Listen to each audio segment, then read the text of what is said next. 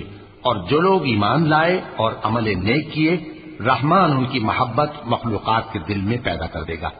اے پیغمبر صلی اللہ علیہ وآلہ وسلم، ہم نے یہ قرآن تمہاری زبان میں آسان بنا کر نازل کیا ہے تاکہ تم اس سے پرہیزگاروں کو خوشخبری پہنچا دو اور جھگڑالوؤں کو ڈر سنا دو، اور ہم نے ان سے پہلے بہت سے گروہوں کو ہلاک کر دیا ہے۔ بھلا تم ان میں سے کسی کو دیکھتے ہو یا کہیں ان کی بھنک سنتے ہو؟